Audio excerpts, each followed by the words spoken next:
So you've been transported back into the 1980s. You've had a good harvest, you've sold a few cattle, you've got a few quid to spend, and you want a nice, shiny new tractor. Something around 145, 150 horsepower mark.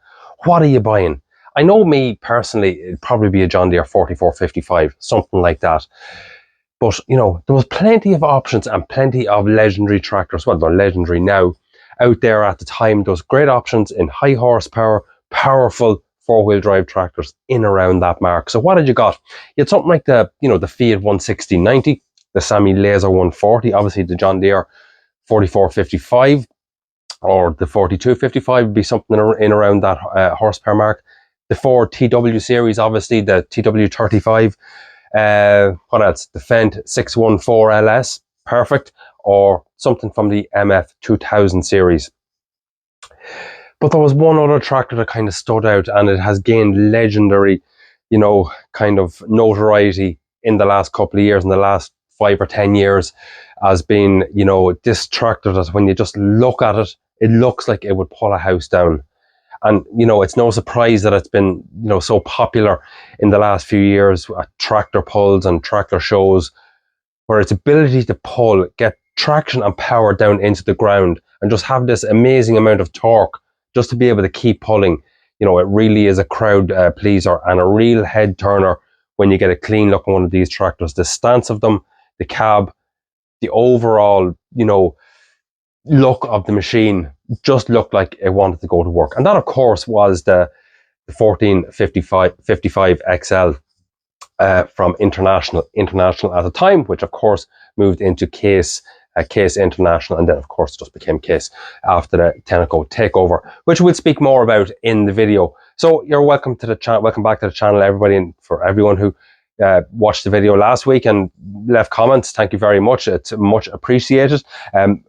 Videos will be getting back to more regular schedules now. I'm back on track. A few things going on at home and stuff that it just didn't suit, and with work and that it just didn't suit, but we're back on track now with videos every week. So please give us a thumbs up, give us a subscribe, share if you like. If you know someone that would like the video, please share it.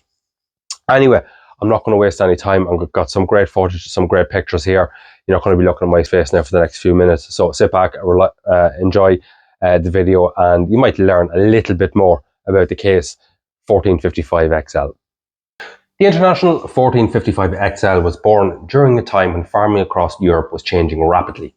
By the late 1970s, farms were getting bigger, implements were getting heavier, and farmers needed more horsepower than ever before. Tractor manufacturers were locked in fierce competition, all trying to build machines that were stronger, more comfortable, and more modern than the previous generation. At the centre of this battle was International Harvester's factory in Neuss in Germany. The company already had a strong reputation for building dependable tractors, but it needed something special to compete with the growing power of John Deere in the form of the 4350 and the 4255, the Massey Ferguson 2680 and the Ford TW series. And that something arrived in 1981, and that of course was the 1455 XL. From the moment it appeared, the tractor looked different. It sat tall and aggressive on large wheels, with sharp, square styling and a cab that looked far more modern than most tractors of today. From the moment it appeared, the tractor looked different. It sat tall and aggressive on large wheels, with sharp, square styling and a cab that looked far more modern than most tractors of the day. The famous XL cab was one of the biggest advances International had ever made. Farmers who climbed into one of these for the first time suddenly found themselves sitting in a tractor that actually felt comfortable. Visibility was excellent, the floor was flat, and controls were modern, and the noise levels were far lower than other machines. But while the cab impressed operators, it was what lay under the bonnet that truly made the 1455 XL legendary. Tractor was powered by International's DT402 engine, a 6.6 litre turbocharged 6-cylinder diesel that produced something around 145 horsepower. Those figures may not sound huge today, but in the early 1980s, this was serious power. More importantly, the engine produced enormous torque. The 1455 XL became famous for its ability to pull through heavy ground without giving up. When other tractors began to struggle, the big International would simply dig in and keep going.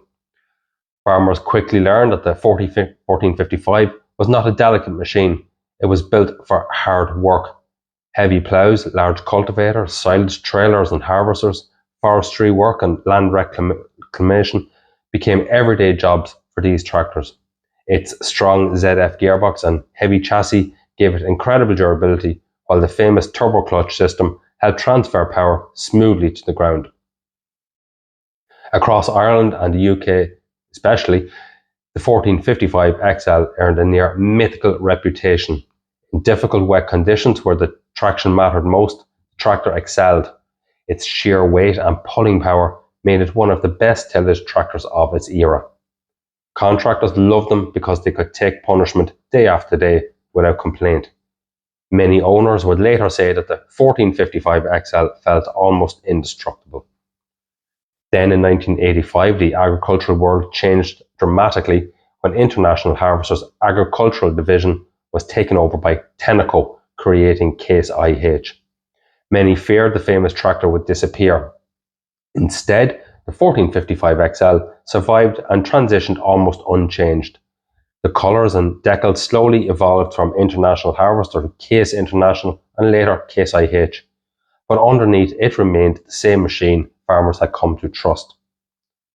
That longevity became part of the tractor story. While other manufacturers rushed towards electronics and increasing complex systems, the 1455 XL remained proudly mechanical. No computers, no sensors, no complicated diagnostics, just steel, diesel and raw horsepower. By the 1990s, however, farming was changing again. Modern tractors were becoming more advanced, with power shift transmission, suspension systems and electronic controls. Compared to newer machines, the 1455 could feel heavy and a little bit old-fashioned. The steering required effort, fuel consumption could be high, and long days in the seat were harder work than in newer suspended tractors. But none of that mattered to loyal owners. Because the 1455 XL had something that many tractors struggled to replicate, and that was that it had character. It had a sound that people instantly recognised, and that's the same today when you hear one. A deep growl under load that became unforgettable to anyone who heard it working hard in a field. It had presence, it looked powerful, even standing still, and perhaps most importantly, it gave operators confidence. Farmers trusted these tractors completely. In December 1996, the final 1455 XL rolled off the production line in Neuss in Germany. For many people, it marked an end of an era, the end of the truly mechanical high horsepower tractor. But the story didn't end there.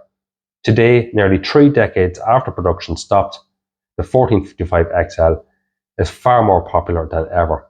Clean examples and highly sought after by collectors and farmers alike.